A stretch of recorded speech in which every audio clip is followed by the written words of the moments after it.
Look, man. Where? Oh, I see. My, oh, my. Bowen, look over there. Wow, is that culture? Yes. Oh, my goodness. Oh, Wow. Yeah. Las Culturistas. Ding dong, Las Culturistas calling. We're off to the races here today. We've ate some BRAT. British culture. More to come. I will say, I'm a little upset about how much almond milk is in this. Okay, if the cameras are picking this up, viewers, listeners at home who can't see this, this is Dunkin' Donuts level chicanery. It's pure. It's milk with a little bit of iced coffee in it. I was going to use the word chicanery too, for the record, and I just want to say I wouldn't even want to walk down the street and people think that I do coffee like this. Like, if this is just more almond milk than anything, can I get an amen up in here in the words of RuPaul? This is just there's also like a weird pallid color to it too. It doesn't have what I would call a healthy looking color. No. And you guys all feel me out there. You want coffee, not milk. Thank you, Becca. Milk. It looks like chocolate milk, I was going to say. Nesquik rabbit ran amok. Last I checked, I wasn't 8 years old in my basement. Bitch. Where I would drink chocolate milk on the regular. What's your merch story, Matt? Just with like an artist that you love. My merch story? I'm wearing merch. So, I'm being vulnerable. I'm wearing merch right now. Bowen is in Charli merch. And by the way, it's very cute merch, which I say as a compliment to you, the wearer, and you, the seller.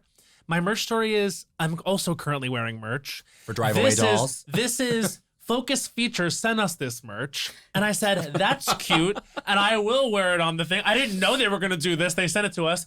And after seeing the movie Challengers, I thought threesome culture is sort of in. I do think it's the year of the threesome. Of MMF. Of MMF threesome. Yep. And so I'm just sort of encouraging that here on the podcast. I hope you receive. Who knows what happens today during the episode? I don't think it will be an MMF threesome. But we've got MMF here. Now, would you say that like if between let's say like MMF, two dicks, one vag, right? Sure. Let's just go in with that parameter. Yeah. I might get so like dick confused that I'm like, yeah, of course there's a vagina in the mix. Listen, all I know is it's not shocking. You can't think about it too hard. I think when it comes to threesomes, you have to just take it moment by moment. Yeah, I've had 2 in my life. And getting out of my way was important. No, I've had 3. So the first one, I was very in my own way the entire time. Yep. And I was like, I am doing this with more than one person. And it's a little bit of a brain teaser. And then the second, you just let that go and you have a wonderful time. You know what happened to me the first time? What? I was facing forward, facing someone. Great. True north. And it was true north. And then jump scare behind me. Literally like, oh! Like someone stuck it in? They didn't stick it in. They just kind of nestled behind me. And I was like, oh, I forgot. The crazy thing is when you're facing true north and sort of giving that, aka you're a giving partner, and then all of a sudden you feel the third kind of really come through the back and you're like, I'm not in that zone right now. I need to know. So let's just all communicate and take it moment by moment, everyone. And that's sort of our treatise. Challengers, if you want a little educational video. But again, you never see any threesome sex in Challengers. You don't see any penetration. Anyway. What's penetrated me is the new album. It's a really penetrative album. Emotionally penetrative, obviously sonically and physically penetrative in the best way, in a way that I invite and I'm open wide for. Angels, if you're listening, and this might be offensive to the guests, if you mourn XCX world the way that some of us out here do, this album is gonna give you everything you want and more. You're about to party. We're about to party. But you're also about to feel, and this is what I love about our guest, and like it's just so sort of singular and iconic, is like what I love is like, like emotional pop music. And you always get our guest's perspective, her POV. It's always interesting and specific, no matter what it is. I was telling Bowen, like when we were just at Pret a Manger, where we have all of our good conversations, I'm a huge fan of our guest ballads. You're a ballad girl. Like I'm a ballad girl, and like you give that, and I'm just so excited. The new album BRAT is coming out June 7th. June 7th. She's doing the BRAT tour. And then she's going to the Sweat tour with Troye Sivan. And then she's going back to the Troye BRAT Sivan. Tour. Yeah. So she's doing BRAT, Sweat, BRAT. Why are you laughing? It's just so funny that I'm just sat here in silence. That you're just sitting there. I'm not sure when I'm supposed to. Well, don't you worry. Ready? 1, 2, 3. Charli XCX! That was so fun. Just listening to you guys gab away. We're gabbers. We could It say was the really same thing fun. about what you gab and sing about on your records. We're having fun too. Oh, good. You are the most fun. You do truly intrinsically understand how to make us have fun. Oh, that's so nice. We were Thank having fun on the way in. you. You've got a big day.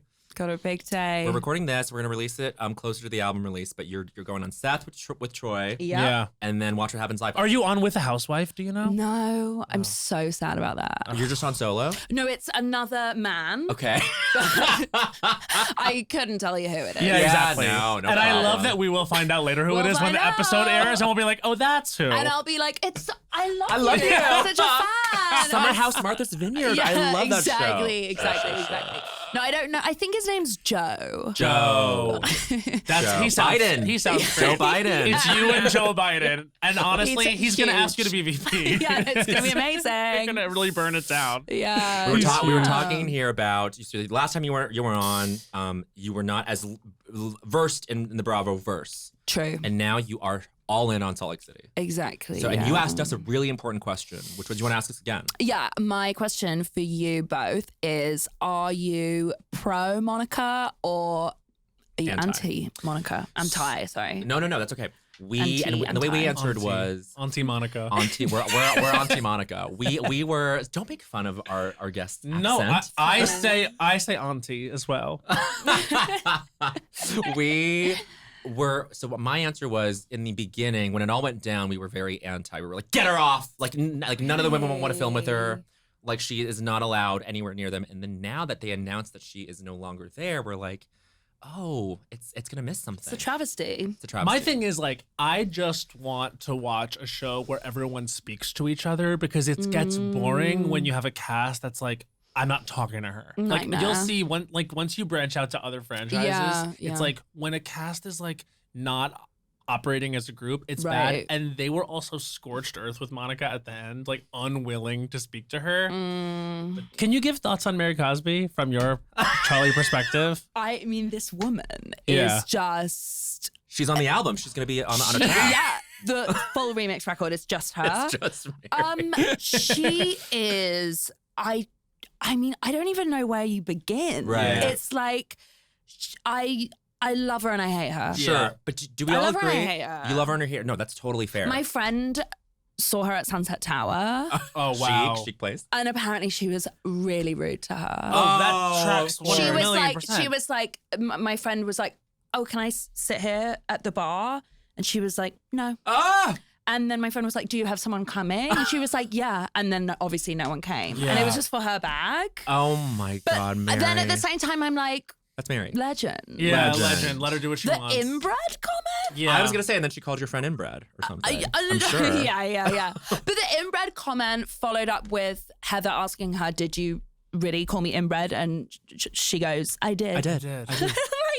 Like, Iconic. yeah, you dumb bitch, I did. Do you Like, really it's think I look right? I insane. do. I do. And then when they like went through it at the reunion too, it was so bizarre because Heather was kind of just like threw up her hands and was like, "Listen, I respect that she said it. She speaks her truth." and It's like, that- can and you please just Heather. swing one fist? Heather, Do we all come agree though? on. They talk to her like she's 5 years old. Either she's a mental patient, which she might be, and Yeah. like she's a Yeah. 5-year-old. They're afraid of her They're afraid. I mean, she gets a lot of free passes. Yeah. You know? because well, that was funny when she was on Watch What Happens Live. Like they asked her a question like, "Why'd you come back?" And she fully just goes, "To help you guys out." Ugh. And I said, "Not a lie." But again, I mean, love. Love. Yeah. Love. Because you want to know why there's like not a thirsty bone in her body or like a bothered bone in her body because No. you can tell she doesn't really get it. Right. So she's She just like doesn't gonna get show it. up and say whatever the fuck it is. The rumor is now that she called Lisa Barlow's youngest son the R word. The R word. That is the rumor that's happening for next season. Thoughts on that? I, You don't have to. I react. see. I can imagine it happening. You can Yeah. imagine it happening. Yeah. I can Well- imagine it happening. I'm fascinated by her wardrobe Yes.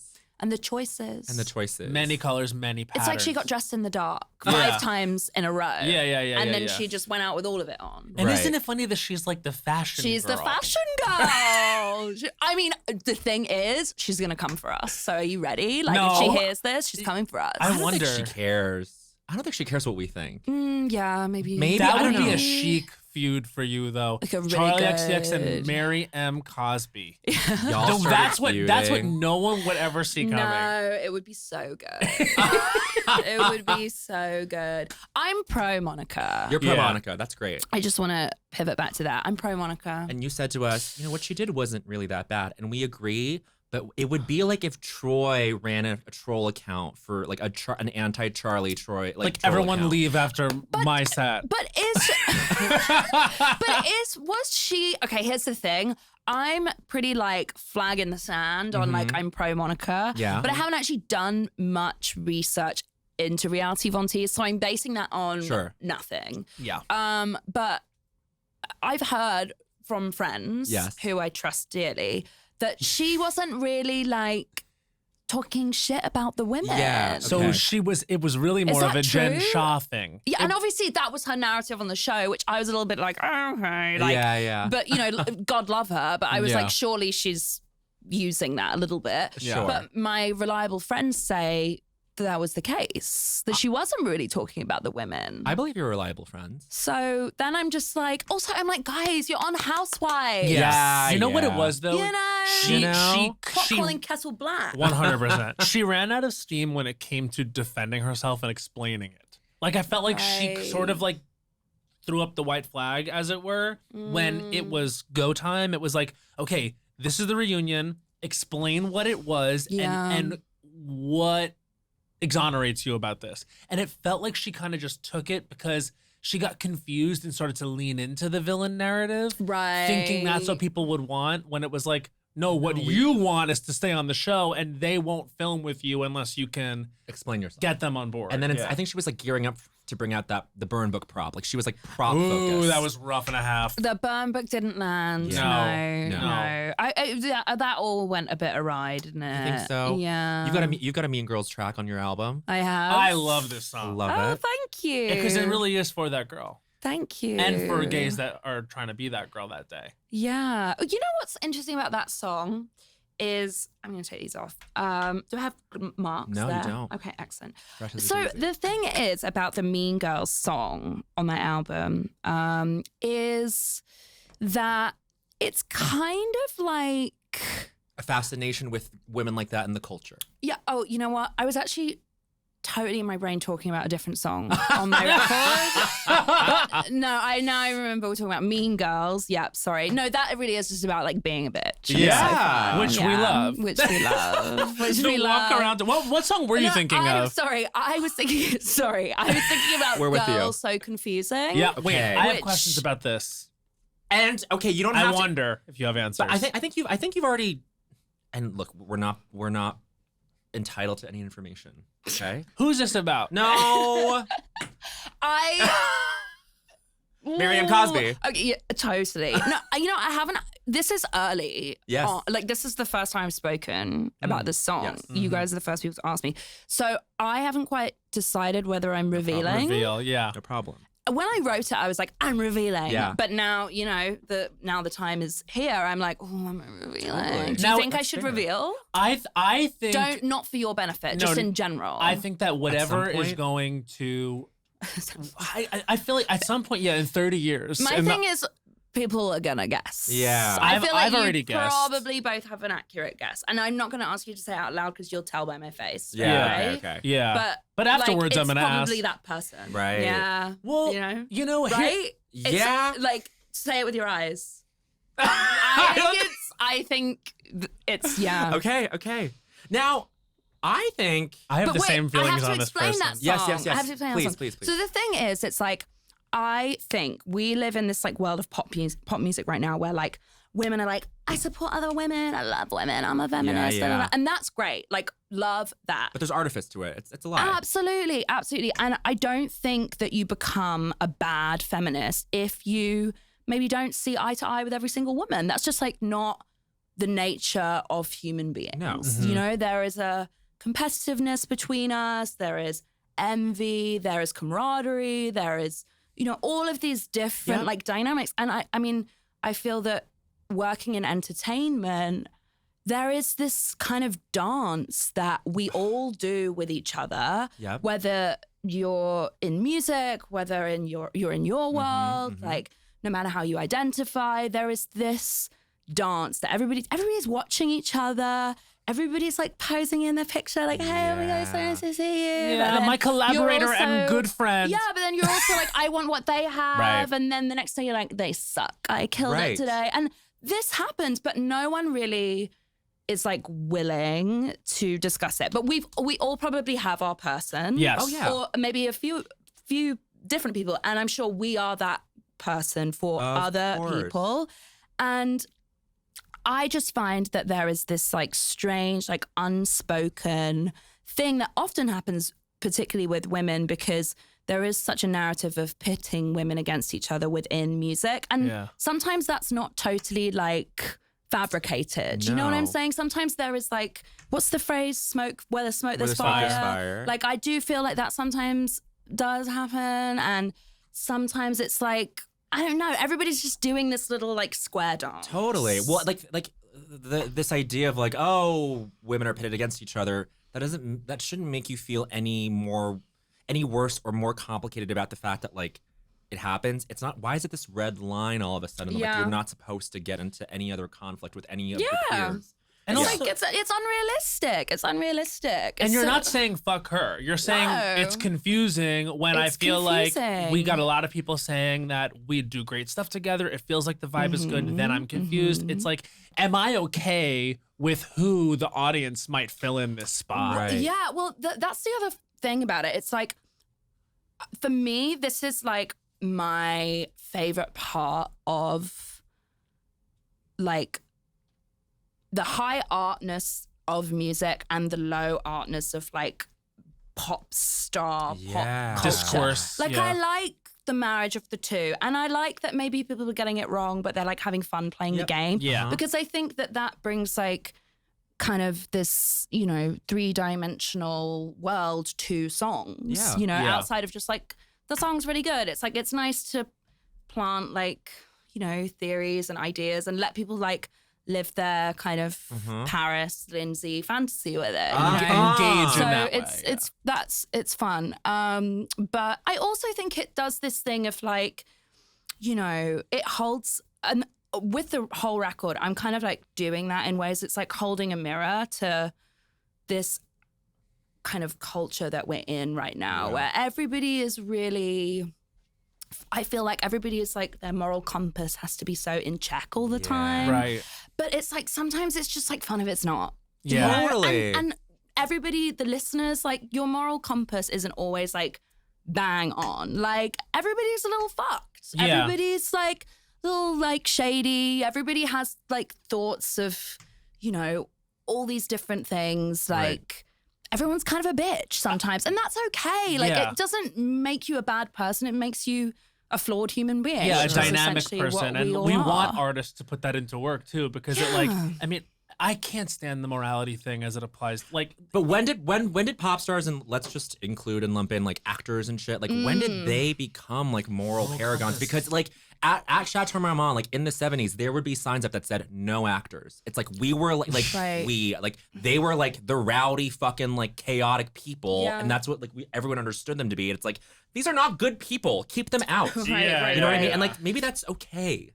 Yeah, I wonder like whether, I feel like it's interesting, this like celebrity culture, especially over the past like 10, maybe 15 years, has really like changed a lot in that I think niceness became a commodity. Yeah. Whereas before, like niceness wasn't cool. Right. You know, it wasn't like cool to be nice. No. yeah. And then like suddenly it really was. It was like, oh, well, if you're not nice, like you're dead, you know? Yeah. But it actually just used to be like really cool to be like cunty and a bitch. And I feel like we're slowly edging back there, but I still think we're in our nice era. I still feel like we're in our like, It's ending though. everybody has to be so nice all the time. And that's like cool if you're like really actually just like chill and nice. Yeah. But sometimes I'm like, I see through You this. see through it. And we all do. Totally. I think everything is too sensitive now to actually hide who you are. Like, you know what I mean? Like the media, it's like if people are watching, they're watching so closely so that you can't really get away with like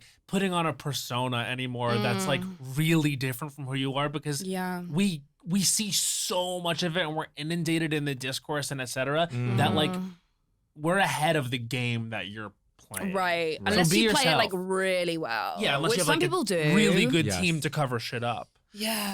But I feel like, and I mean this on such a complimentary level, I feel like you've stuck to your cuntiness the whole way through. Thank you. Yeah, well, I appreciate that. Because I think it's funny. It's like, I think I can be bitchy. Mhm. I don't know that I'm a bitch. Right. That is a big distinction. You know, like I'm never gonna be horrible to someone Yeah.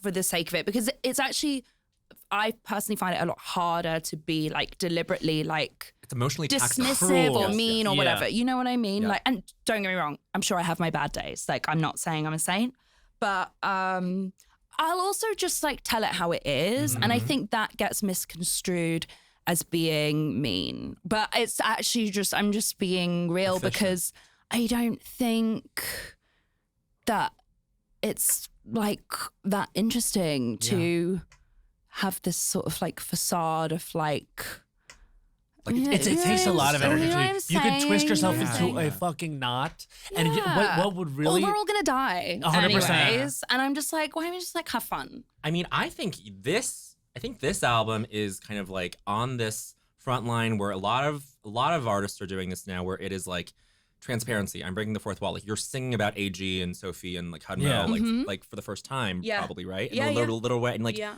you're being very real about shit. Like you're singing. I mean, I don't want to spoil the rest of the album, but like you're singing about things that like are very surprising. And I'm like, oh, I didn't think she would have a song about Yeah. like. I think is that I think about it all the time. Yeah, Yeah. the song about Track babies. 14, is that? Yeah. Yeah. Yes, yeah. It is track 14. Well, yeah. I just remember because... Track 14. No, we get so Oh, old. yes. Well, analog. Yes. I just remember it goes into the last track and I love the two together because it's such a Yes. psych out. Like it's Yeah. like you're talking about like really like weighing things in your in the way where you are in life. Like now is the time when I should maybe really think about a family if that's what I want. Like, is it okay with you that I think about this? Like Yeah. this occupies a lot of space. And then the next song is Keys. Yeah, it's like, Like- let's do Let It Blind. Yeah, and I was like, is this her answering it, or is this her having Right. fun? Yeah. or is it both? Like, It's not the answer, because I definitely, I don't think I have an answer. yeah, If you have baby fever, do cocaine, is what you're saying. Yeah, totally. Yeah. All brand deals gone. So that's cool. But no, I don't have an answer, but I think it's an interesting question to muse over because, I mean, do you guys have many friends who have kids? our We're- female we're- friends are really starting. I mean, like even in the past 6 to 8 months, like 4 or 5 of my friends have had their Yeah. Mhm. like one of my friends had her 3rd kid. Wow. Yeah, Wow. and our age. It's like Our age. whoa. Wow. Is this your friend group? I don't have loads of friends who have kids yet, but I had kind of one like major friend in my life who's a songwriter who had a baby. And she was kind of the inspiration for this song because I went to her house to visit her in Stockholm with her partner. And they've been together for like years, but they never really were like, we're having kids. It just kind of happened for them, you know? And then it was just so crazy going over to their apartment, writing songs with them. She's wearing the same clothes she always wore. The apartment's the same.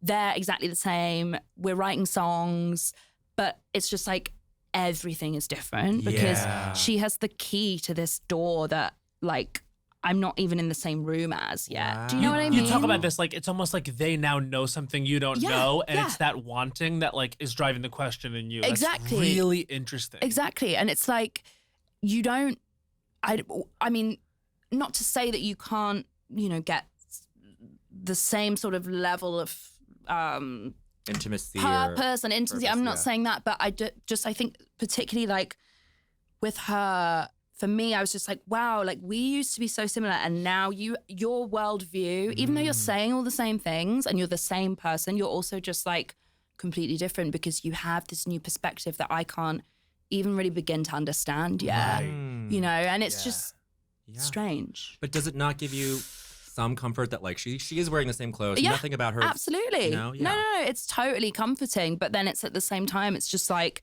am I missing out? Like, and I think for me, it drives me to this place of like, do I want kids? Will I feel this new lease of life and this whole new world open up if I have kids? Will I feel resentment towards the kid? Will I seamlessly be able to do both things in exactly the way that I want? No, probably not, unless I like kind of disregard the kid. Yeah, and that's another thing too, is like you want to do an amazing job at both. Yeah. And so I would also, if I were in that position, I'll never have children, but if it was something that was on my mind, I would worry that it would like harm my passion and like what I know I'm supposed to do. You know what I mean? Like, is it going to change the way that I relate to myself as like this person who, like in your case, is out there creating and like being this like pop idol? And then I don't know, like it would change a lot. Like you don't know that you're going to be exactly like your friend, wearing the same shit, talking about the same shit. Right. Like for some people, it really changes. Totally. But I feel like you have already been through a situation where everything was taken from you in some sense. Like, I think with lockdown, like your response to that was like how I'm feeling now. So I feel like if like in a big life change situation like that, you already kind of.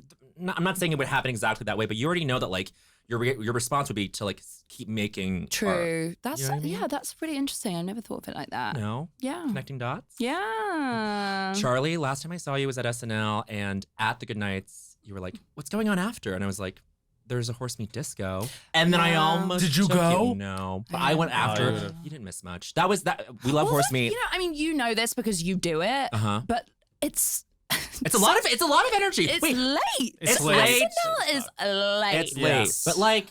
But like the boiler room set looks fucking hot. No, that was late. But it's. I mean, this is like late. Because when do you end? One, and then then you go to the funny Mexican restaurant. We go. Where was it? Rosa Mexicana. Rosa Mexicana. What is? Okay. We rotate restaurants. Yeah, go. Why isn't it? Okay. The same place? No, why isn't it just a better place? You know what? You really roll the dice. What And I is can say this and he happening? can't. But like sometimes I'm like, where are we going? And it's either a fuck yes or a come on. But has it? It has been a fuck yes. I've been to two. Yeah. And they would. I went Rosa Mexicana. Rosa Mexicana was Oscar Isaac. Yeah. When Oscar Isaac was host. And I mean, I had fun. I had fun. You had a margarita. But it was funny, and you described it as a funny restaurant. And it is a very funny restaurant. It's hilarious. And we love Rosa Mexicana so much. We love them. We love them. But we want a table tonight. Brand deal's gone. My brand deal with Rosa Mexicana It's gone. is gone. Gone. But like, okay, so Charli famously. But surely it's not a budget thing. It kind of is. Like, it's getting a little slash. I know. It's a budget thing. No, Charli, you need to come back when the party is at L'Avenue at Saks. It's chic. There's room to walk around. But Charli famously was the musical guest during the Omicron episode where it fucking crashed everyone down. was gone, right? Well, can I reveal? Like on the monitors on Thursday, like all the writers were fucking screaming because it was like, oh my god, it's like Caroline, Polachek-Christine's here, Christine's here. They're doing new shapes, and then like the world missed out on like the three of you being on the same stage on TV doing new shapes. That was crazy. Tragic. That was crazy. Also, because I guess we never did that performance. There was we were on a. Did you see a sound check? We were on a spinning platform. So cool. And like, I love Caroline and Christine, but my God, that it was crazy. Like, because you guys go crazy on that. It was like Caroline wanted the platform to spin one way at one speed. Christine wanted to spin the other way. I was like, I don't care which way the fucking platform spins. I just get it going. As long as we decide. Everyone has like COVID. It was just like so stressful. Yeah. It was just like a lot. And then we finally figured it out. We were feeling so good about it. We're like dancing on the platform. We're not falling over. We fucking killed it. Yeah. And then we were getting ready. Like, and then on Saturday? Yeah. I was in glam. And then Caroline was like, oh, it's not happening. I was like, what do you mean you're not coming? And she was like, no, it's like, they pulled the plug on it. Yeah. Yeah. Was Yeah, that it was what happened? They pulled crazy. the plug on it entirely? Well, not my meatball sketch, thank God. Oh yes, Which- Charli played a meatball. No, but that was the Oscar Yes! Isaac show. Was it? That was the second show. That was the time you came back. Oh, I got a chicken. I did some pre-taped sketch. Oh, you with were Paul a Rudd. chicken or a parrot? You were a parrot. You were a parrot. Yeah, and I was kind of like, oh, Well, at least I kept that a little bit. Oh my god. Yeah, it was like me and Paul. It was Paul Rudd. It was Paul right? Rudd, yeah. Yeah. Wow. That's a good one though. To play chicken with Paul Rudd, that's so SNL coded. It was. It's like I went on there and I did did. sketch comedy. Yeah, I was a chicken. Yeah. I was a chicken and a meatball. But then the second show you did Baby, and then what did you do? I did Beg for You. Beg for You. Yeah. Oh my. Yeah. And Rena wasn't there. Rena was not there. No. But speaking of Sunset Towers holds a very special place in my heart because that was where I was when Crash came out. The whole album, and I was just me in a room listening to that whole album. Went to the tour. You were fantastic, and I still say that is the most well-behaved audience. Yeah. Because it's these lovely e-boys and girls who just jump up and down vertical. No one's like throwing elbows in the pit. You know what I mean? Everyone like watches their space, and they're so well behaved. They're polite. The angels are polite. But with this, do you want them to get a little bit more chaotic? I always want them to get chaotic. Like whenever I'm lucky because whenever I like bump into like a mass group of angels, they're very like sweet. And they like wait in line and they like have the lids off their Sharpie, like they're organized. Oh my god, I love it. Yeah, it's never like, like a shit show. Yeah. I saw this TikTok of Paris Hilton had done like a signing. Yeah. And it had got a little hectic and someone had like drawn on her like Chanel bag with a Sharpie. And I was just like that. I mean, I'm sure there's like, not in your class. There's lots more where it came from, but that is really like, that's such a bummer. Beyond the pale. That would never happen with the Angels. No. Not on your blue Balenciaga slang. No. Do you still put a banana in it? I always travel. I brought a banana here, left it on the plane. You did. You have my favorite. What's in my bag? Because you have the banana, you have the Laneige. Yes. And you have the Byredo. Is it the True Emotion? No. That's no. What is it? It's mixed emotions. Mixed. You and I have the same fragrance. Yeah. I'm wearing La Tulipe today. La Tulipe. It's a new, I haven't done it before. It's a Byredo. I like it. A new I like fragrance it. is a thing. Yeah. Like I've switched and it's just like. What are you on? I am on De Los Santos Oh. from Byredo. Yeah, okay, I have that and too. I will say, Bowen Yang really tried to get me into Sunday cologne, and that What's was not that? for me. Is that Sunday Margiela? it's called it's Byredo. It's Byredo as Oh. well. It's called Sunday. Yes, Sunday something. Rainy Sunday? No, that's Margiela. I think it's called Sunday cologne. It's just called Sunday Cologne, guys. Sunday Cologne. Yeah. Sunday Cologne. And Guys, It's just Sunday calm Cologne. down. But now I found De Los Santos, and I actually was wearing it. It had its debut at Coachella on me, and I felt very good. By the way, Coachella, tell me about you didn't Coachella. see me, but I saw you last year. Oh, you did? That went off. People were getting was fun. fun rowdy at that. It was fun. How was Coachella this year? Coachella this year was fucking great. But Lana Del Rey makes an appearance in the Mean Girls song. Yes, she does. She does. She does. Because hot girls listen to Lana Del Rey. Yeah. And Hot their Mean Girls AirPods. listen to Lana Del Rey. Like, It's true. It's true. Like, I feel like any cool, like genuinely cool girl. Yeah. Not only likes Lana Del Rey, but like understands like the lore of like Lana Yes. in a really deep way. Yeah. She's You know what I'm saying? so fucking Totally. real. Because she's an art figure. She really is something She's else. symbolic. She's symbolic for something. Yeah, right. So anyway, jumping back in, yes. When I was hearing that song, I was like, I see this girl. Yeah. You see her. Yeah, she like smokes skinny cigarette. Yes. And being And she's a little like, yes, she's a little bit like she's got a vocal fry. vocal fry, fry. but it doesn't feel dated. It feels very good on her. Yeah, absolutely. Yeah. And I will say, Yeah. being at Coachella around 75,000 of those girls was a good vibe. Cool. And I wasn't sure about her doing the Friday night because I felt like that should be a party. Like if in my head I was like, switch Doja and Lana, put Lana on Sunday night, Doja will get everything started. And then now having seen it, I'm like, everything was exactly as it should everything have was been. perfect. Yeah. Did you go? I didn't go. No. He's was never stuck at work. been. I've never been. Oh. What people do with your music, though, I think, like if we're gonna compare Lana heads to like angels and people who like really like love you, I feel like you get people to like do the digging of like, oh my god, like it's this. There's this whole album that like they really start to like dig through the crate. I think people love to like take your stuff, like all the stems, whatever, and then just like rearrange it, and like they have fun with the building blocks that you're giving them. Yeah. And I think my music is like intrinsically like for the night. Yes. You know, Like I said. you can listen to it in the day, you can listen to it in the car, like But it's a whatever. party. But generally, it's like the best at night time. I you remember know? like I saw you at the Wiltern a few years ago, and just like you're just like what was happening on stage was so great. One of my favorite songs of yours is "I Don't Want to Know," and like I cool. just like you had this like really cool purple light, like just like I don't know, just like you're not like synesthetic, are you? I am. I could but tell.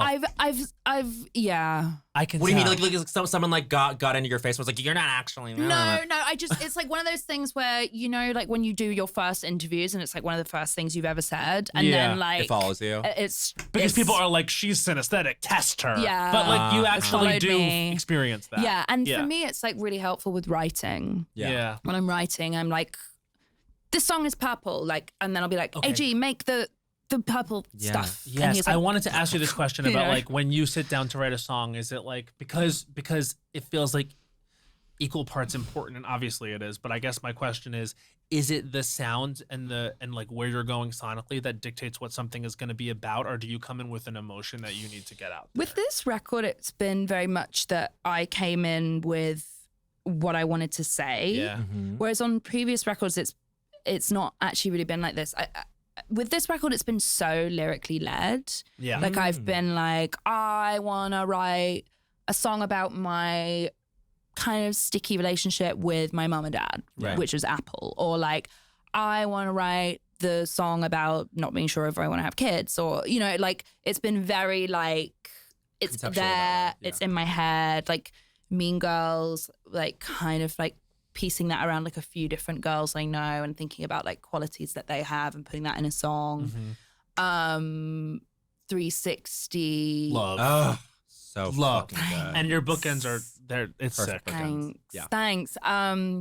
Yeah, and with that, it was very like, okay, I want to talk about me like being like a sonic reference for people, but through the like lens of Julia kind of being the like New York like it girl, street fashion girl that everybody's referencing, you know? Julia Fox meaning. Yes. Yeah. So I it was like very specific. Yeah. And then kind of fun to build out these like pop songs that hopefully like a lot of people can relate to, but they're coming from like quite a specific idea Yeah. Right. and place. And why do you think it didn't happen with the other albums? It just like wasn't the way it was. I think I was writing very much like the way I would write on previous records.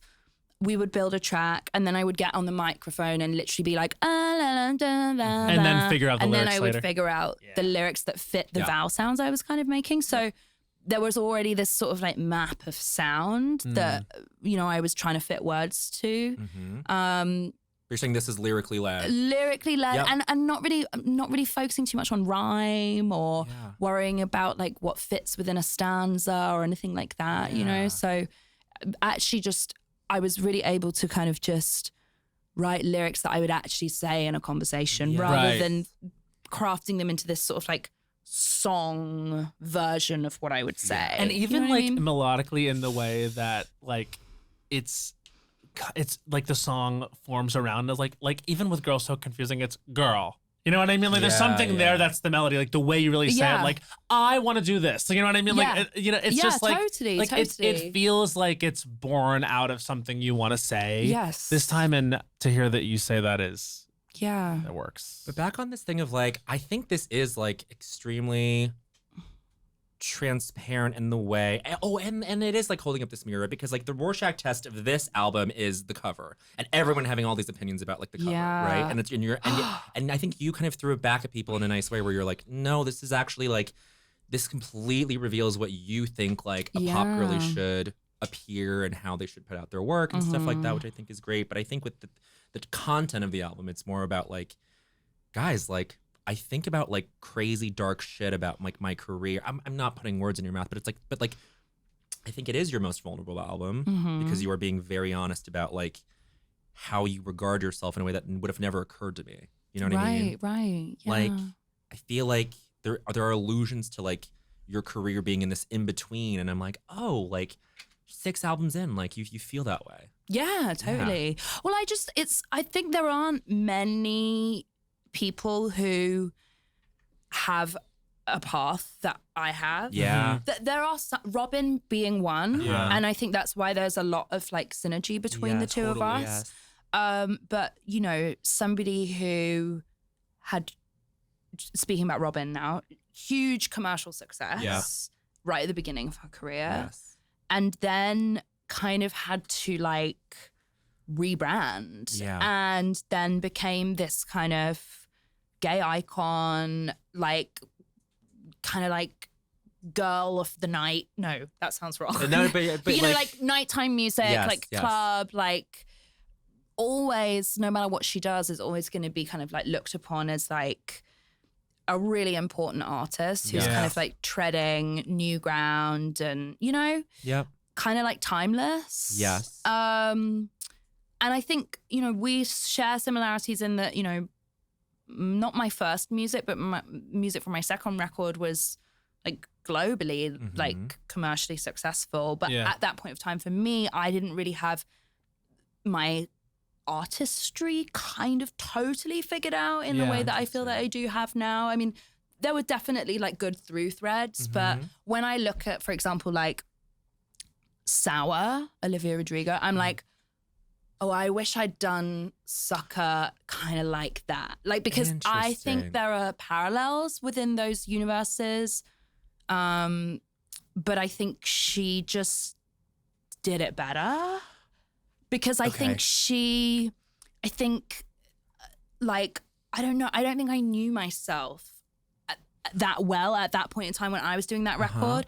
And I look at some of the decisions she made and I'm like, oh wow, it's like still very like pop and kind of like touching on this like live, like punkish stuff. Yeah. But it's done in a way that to me is still very cool. Whereas I feel like when I look back on Sucker, there are elements of it that I'm like, oh, that's just a bit annoying. Sure. You know what I mean? I've told you though that like for like True Romance is still the perfect, I don't know how you feel about that album, but it's like, I feel like that is still core Charli. That is still like, that's the through thread. That's the through line. You know what I mean? Like, I still listen to So Far Away and I'm like, this is fundamentally the same stuff she's put out through her whole career. And like, that is like music of the night where it's like, totally. It's like the beginnings of like bedroom pop, this whole thing now that has this whole, you know, life and culture around it. Like, I think you really broke ground in that way with it. Like, I feel like Sucker is its own thing, and that must have been so strange and so complicated, but it's still a great record. But True Romance, I think, is still like you can always fall back on that first record as like I love that record. But anyways, I think it's like it's just interesting. My career hasn't been like A to B. It's been like kind of. It's like a weird like AJPQR everywhere, there's a you know, T in there, totally, and it's like straddling this like commercial thing, also being a songwriter, also being like linked to the underground, and disregarding that and coming back and I don't know, it's a mess. No, it's not a mess. I think I'm sure you're. No, it's a mess in a nice way. You know. Like. People don't have that trajectory anymore because people are so afraid to take the risk, whether from the label or from the artists themselves. Like, I think you have been so good about using whatever the apparatus is, whatever you have within you to just like make it. Like that's what how I'm feeling now is to me. It's like you just fucking made it. Thank you. You know what I mean? I just feel like you have had these when you describe it as a mess, it is interesting because it's like there's these spikes of like these mainstream moments, like.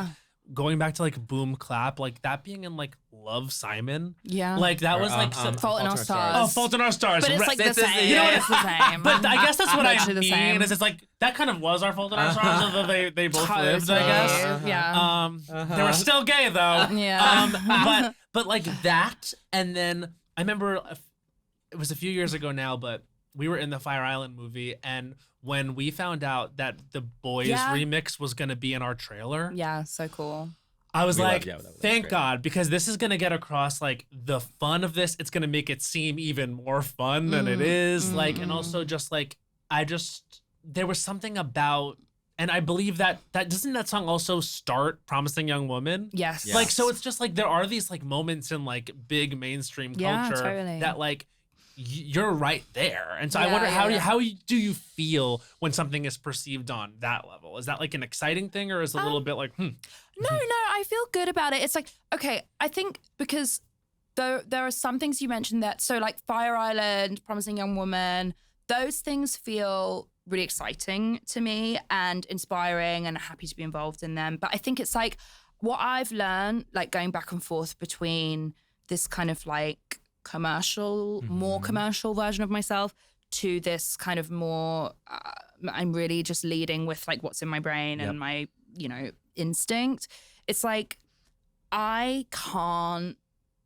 I've just learned now from doing it so long, I can't like fake, I just can't like fake pushing the commercial button. like, hi, You're I'm Top done. Girl, and I I'm can't smiling, do and we're it. here I with can't do Coca-Cola. it. I Yeah. can't do it. I can't like, and that's no disrespect to the people who do. Some people are just like made to like Wired live for it. in that world and like they want to make the music that is going to like really succeed in that world. And it's really hard to succeed in that world. Like, I'm not taking that away from anyone, but like, I just can't do it because when I've written those songs and I put them out, it's like they only go so far because there is like, I think there's a block that the fans see as well. They're just like, she's not that girl. Like, that's not who she really is. She's not that girl. Like, some of them can, like, maybe a less hardcore fan can get down with it. But it's like, you know, it's just like when you smell a rat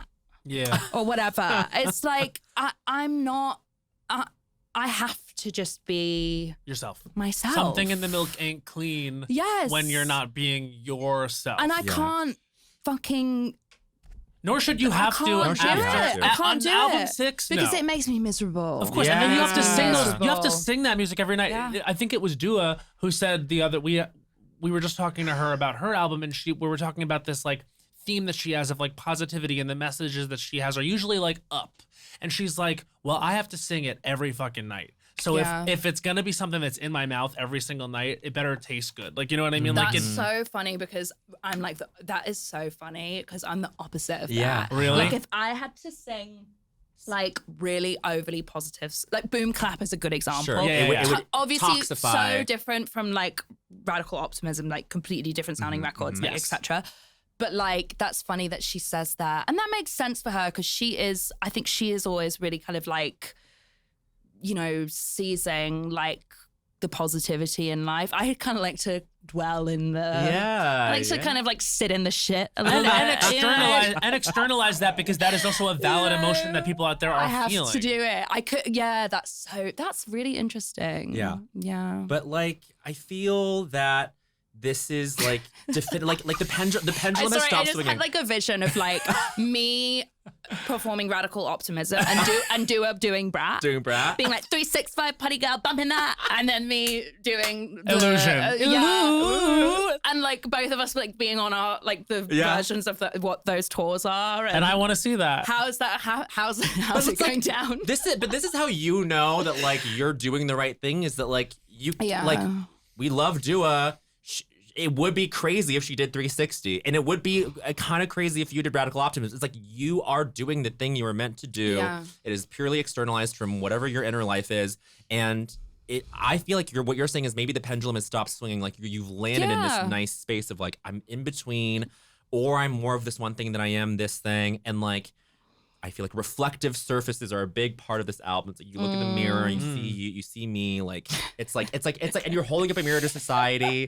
Am I being so You see Bowen Yang? stupid? No, she saw that's the you lyric. illuminate me. I went, the reflective surface Reflective motif. surf- But like using it. Yes, I'm using it. Come on. Yeah. Use it like a mirror. Like a mirror.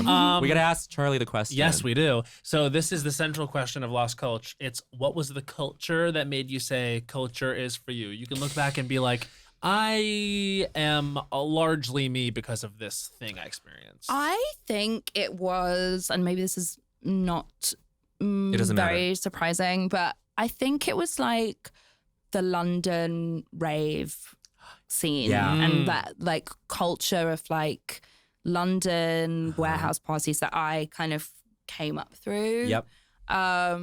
Because that sort of in turn put me very onto kind of like club kid stuff when I was younger. And when I was in art school, I was, always kind of like in this sort of like Lee Bowery, like inspired, like Michael Alec kind of. Yeah, but still, but like there's a cool scene. Yeah. Like those parties, like The that party level monster of, thing, yes, totally. And that level of kind of like DIY aesthetic with clothes and music. And I think that really like formed who I am. So chic. How did you find it? Like.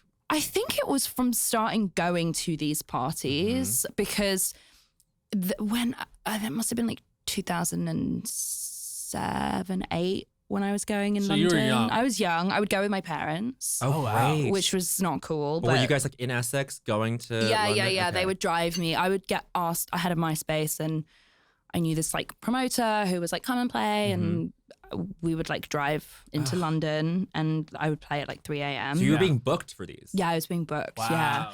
And that was kind of my first like look into kind of nightlife and like party culture. And at that point in time, I guess it was like our version of indie sleaze was going on. It was new rave, which was like, Sure. Yeah. Yeah. And so that was sort of like a kind of regurgitation of, all the prior like first, second wave of club kids that were coming before. So I kind of just got sort of like sucked in through that way. But basically. like, and then you learned about the prior wave and it Yes. felt like education. There was some like rooting for this. It wasn't like it just kind of came up out of nowhere. Like you had history to like soak into. I had to soak in the history because I wanted to understand like what like Michael Alec was doing and what like that original like club scene and like those club kids were doing back here in New York, and those levels of like crazy parties they would throw. Like they threw one on a bridge where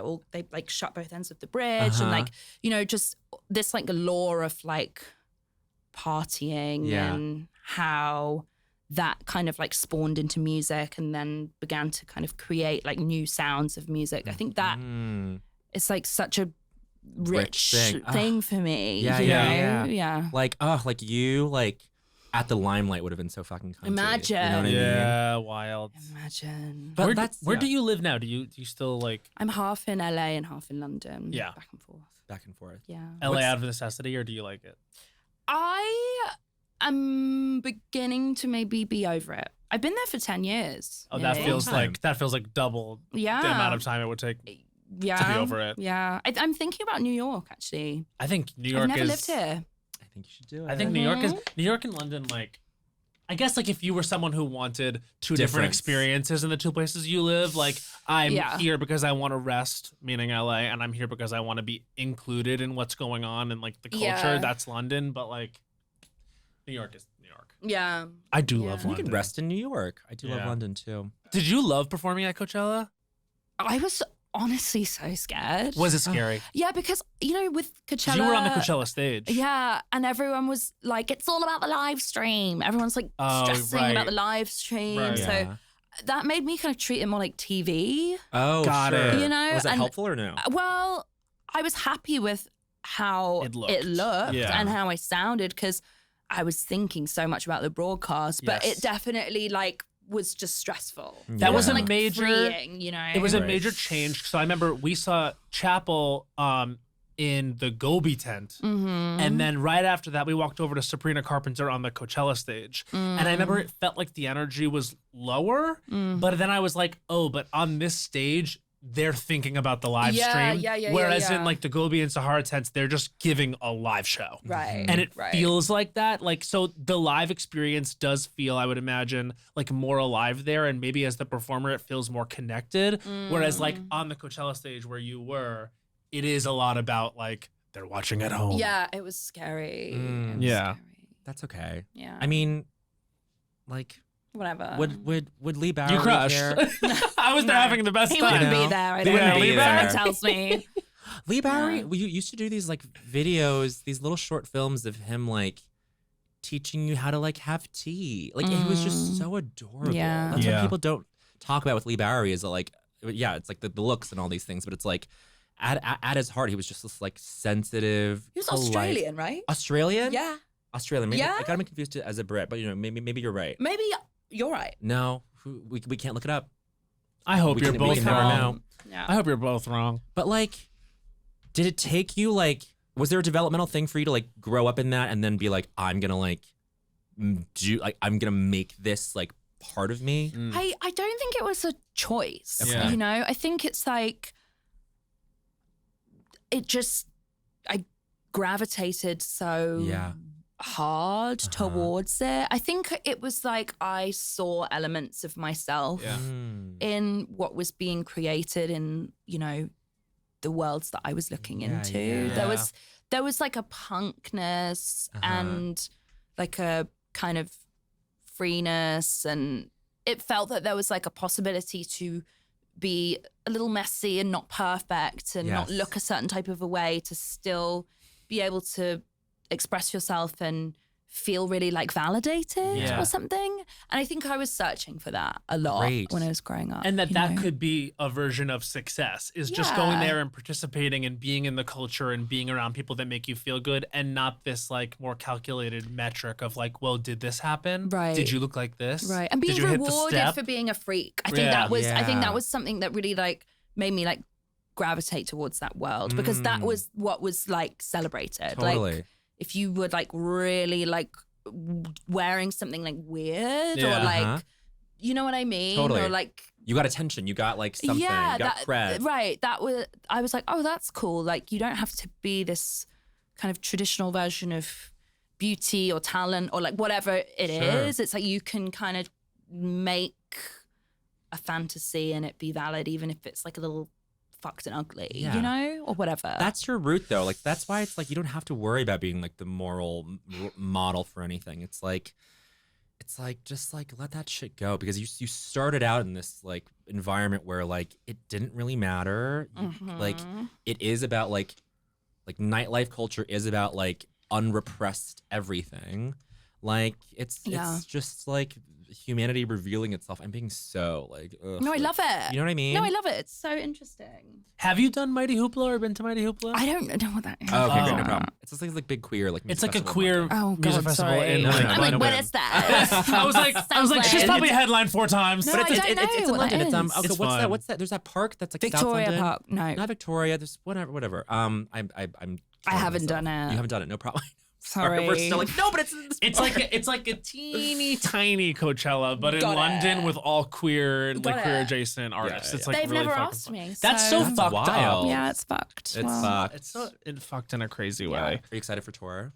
I am. Like, I have you guys been am. wanting to tour together? It feels like such a natural Yeah, fit. you know, we have the same manager. Oh yeah. Mhm. Our manager has been trying to get us to tour together for years. Yeah. And every time we're like, yeah, like obviously we love each other, but I think the music has never quite It Lined up. speaks. lined up, and now it's like so lining up. Yes. You know, so this time when our manager, like for like literally the 5th time, was like, "Do you guys want to tour together?" We were like, "Yeah, we do." Yeah.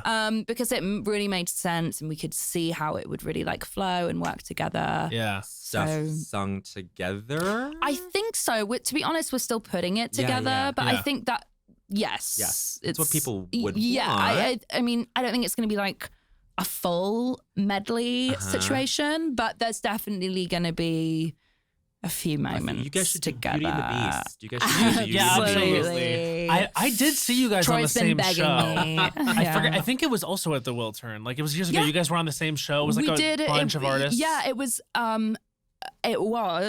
a festival that I think we both did together. Yeah, because I remember distinctly It was seeing a you both, and I forget Pride why. festival that maybe was Troy's invention, but maybe it was also mine, but I don't Yeah. remember. Troy invented Pride. He totally did. Yeah, Yeah. he pioneers it every year. He did. Yeah. Yeah. Well, it's gonna be. It's gonna be I cannot wait. fun. You know, the Great. the people were freaking out I over the know. ticket Yes. situation, I which is always a good know. feeling when it's like, did people get tickets? I know. So yeah, we're so happy. We're really Yeah. happy. It's gonna be fun. It's like pretty quick. I know. You know? It's like a couple months, right? It's Or- like not even. Like, is it like 5 weeks? Okay. 6 Where weeks? where is it in New York? Is it MSG? Yes, it's Fuck MSG. yes. Obviously, would love for Oh, you both to we're come. coming. no problem. It's gonna be really fun, and You know, I've paid top dollar for you. Like I don't want think the I've seen You you don't 3 have to times. anymore. Oh, you don't have to anymore. God. Oh, fine. I'll take it if I have to. I'll take it if I have to twist I'll my take it if I have arm. to. I did hear Yeah. a story one time of I won't say any details until after, but there was an artist who was in a big feud with this other famous person, and the famous person reached out like years after to like get tickets to a show, and the person just sent back a ticket link and said buy one. Iconic. Love. Who was Lana. that? I will say after. Okay. All right, so cool. it's time for I don't think so, Yeah. honey. Okay. So you're doing we're- one We we're will first. going go one first, and first, you'll but I see just how know it's you're done. gonna pop the fuck Of off. course. So this is our 60-second segment where we drag name cultural item here. I walked into this myself today. It's my own fault, but I am gonna. Okay. Here we go. There's some self-accountability. Yeah. This is Matt Rogers. I don't think so. Time starts now. I don't think so, honey, wearing a graphic tee on the subway in New York. Because here's the thing, people are going to read it and then they're going to engage with it and then you're trapped with them for what could be as much as a half hour. So today I have a shirt on that says, is it going to be a threesome? I'm Challengers coded my whole life right now. This is merch from Focus Features. Thank you again. For Drive-Away Dolls. And for Drive Away Dolls. Haven't seen it yet, but can't wait, sister. I just know that I was on the subway today with a gentleman who could read the shirt and did out loud. And so then he was engaging with it. 30 It caused seconds. everyone to turn. And I said, you know what? Maybe if I hadn't worn a shirt with words on it that could be read, I wouldn't be having a conversation at all, least of all about threesomes. And this person was not necessarily someone I wanted to engage with about threesomes. 15 you know, seconds. if you see me wearing this and you think we would vibe, I don't know, maybe it's not. I will be wearing it the whole rest of today. This episode comes out in like 3 weeks, but I'll wear it again. 5 seconds. Actually, yes. The day this episode is released, I'm going to be walking the streets of New York Ooh. wearing it. Say hi, but not if you're like a crazy person on the subway. And that's 1 minute. So that's my I don't think so on today. That Very was good. so good. Thank you. I'm gonna suck at this. No, but you're I'm gonna not. try my best. You're I'm gonna be trying so my good. best. You're gonna be so good. We all know you talk super fast. Do I? On recorded so. media, you go so fast. You let me tell you something. Like in a way. Now I'm like, do I? No. Is it in a way that it's like oh, you mean in songs? I'm just saying we know you can get on You the know- mic and you rip. now. You can hit. You can rip. You know what I mean? In a way, is that like a problem? No. Okay. It Is it means a that you're problem? Like, built for I don't is think it so, like honey. Okay. Yeah, everyone's thing about Charli is they're like, yeah, she just talks too fast. I just wish it wasn't so fast. I'm just kidding. No, I'm just saying like I've heard the album and okay. I know that you can keep up the tempo. I understand. All right, and Bowen Yang, speaking of tempo, you ready to fucking do this? Yeah. Okay. So this is Bowen Yang's I don't think so, honey. His time starts now. I don't think so, honey. Pubic hair. Why is it looking different down there than up here? I look like Miss Frizzle got a dye job. I'm curly, curly, curly, and I wish I could get a perm up here and give myself a little swoop. My pubic hair is so tightly coiled down there, and when you see it on the bathroom floor, you go, "Oh no, I'm so shook. that is not something I want to see." And it's if you're living alone like me, it's just you. I don't like how I don't 30 like what seconds. I don't like what it says about me. I think pubic hair, like either when you have it, it's like, oh, let's shear it, and then when you don't have it, it's like Shear. Well, now you look like a fucking mole rat. Yeah, 100%. There's no in between. 15 seconds. Why can't we just stay there? And I sure as hell ain't laser removing it because it's like I said, if it's gone, it looks even crazier than if it is a 5 forest, seconds if it is left. a jungle. And I have a really crazy situation. I don't know why it's different down there. Isn't body hair all supposed to be the same? And that's 1 minute. You are the only person I believe in history to say you wish what was down there.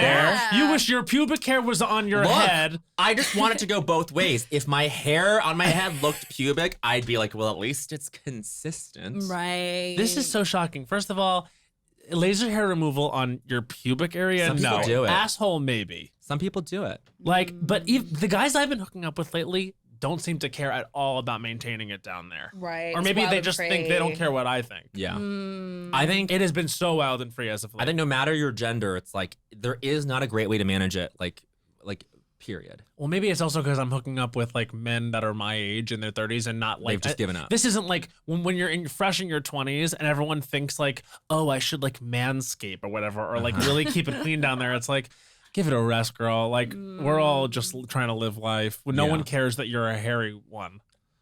No one cares. But I bet your pubic hair is thrilling. Well, I it's freshly shorn.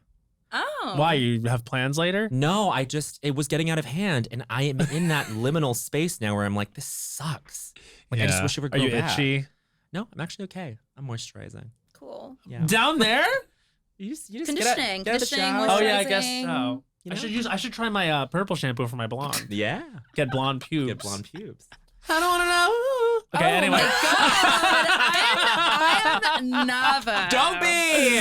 I'm nervous. Okay, Don't right. be nervous. My heart just skipped a beat. No, you're Just gonna be think absolutely of slay. something you're like. I got it. Oh, you got it. Just speak Okay. the truth. This is Charli XCX's I Don't Think So, Honey. Her time starts now. Okay, I don't think so, honey. I'm actually coming for a group of people. Go. These people who have this stuck-up, eye-rolly attitude towards reality TV. yeah. You know what I mean? Yeah. Taking it Yeah. back to the beginning of our conversation, Yep. what is not to love? I feel like there is such a high-low conundrum to reality TV that just makes me want to sink my teeth in, whether it be our favorite Housewives of Salt Lake Of course. City, 30 seconds. Potomac, also heard it's pretty Oh, good. yes. Miami, She's also heard it's pretty good. Excellent. But also, what about some other amazing shows? Below Deck, Below Yeah. Deck Down Under, Below Yep. Deck Sailing Yacht, Below Deck Mediterranean, Love Island, Australia, British. Heard the US wasn't that good. But Yeah. anyway, I just think that there is such a psychology, such 10 a seconds. wonderful, amazing world to delve into on reality TV. It's like The Factory. It's absolutely fabulous.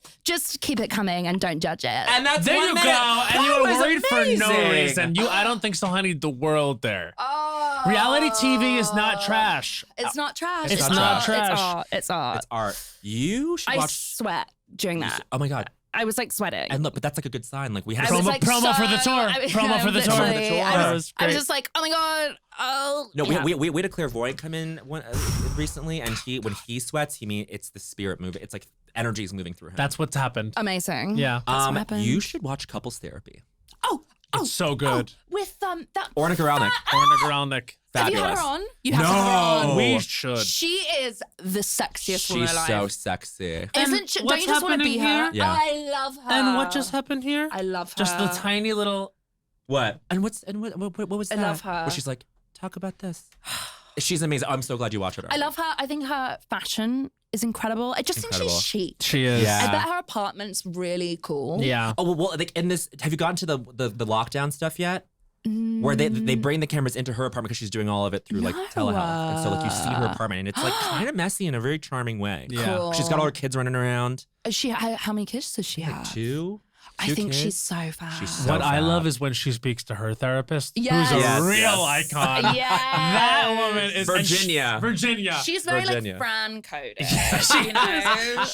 she's a real superstar. Yeah. But you should finish she's it all the way through. cool. There's like, I mean, whatever. We don't have to talk about that. There's like, there's an Israeli-Palestinian queer couple that's Uh-huh. amazing, and then Whoa. Orna's like, when she finds out that one of them is Palestinian, she goes, you know, I'm from Israel, right? And then like Orna, like blessed, like is on socials being like, this is crazy. Yeah. Anyway, but you should watch it all the way through. You would fucking love it. I can't wait. Yeah. I can't but wait. that's She's like- a star. She's a star, but She's that's a star. between like that's not quite reality. It's not quite documentary, right? It's like they know they're being filmed, but they can't see the cameras. Yeah. I think they've done that show. By the way, I have no idea how long we have left, but I'm like, No, please, wow, go, we go. could do a whole episode on this. Yes. I feel like they've shot that show in a really tasteful way. Yes. And I hope it never changes. No. You know what? You want to know what it is? It's like you can tell that. Well, obviously it's all hidden. That's like part of it, but it's still really elevated the way they shoot it. And what I love is that they seem to catch micro emotions. Like it's really like intentionally edited. Yeah. And I believe it's like really smartly done through her lens. Yeah. Because we're making a joke about like, what was that? Yeah. But we saw it too. Yeah. You know what I mean? And also it has to be so crazy like to be in those sessions and then watch it after because it's also an edited version of that session. Totally. You goes would on for think hours that and- would also maybe give you a little bit of a complex. Like, Yeah. why am I being edited this way and not that way? Like, I Right. can't understand saying yes to that, but I'm so thrilled that people do. Me too. Do you have a favorite couple or a most fascinating couple? I really liked the young queer couple. Like, they were, and ultimately the thing that they were really young and they had been in a relationship for like 3 years, sort of formatively.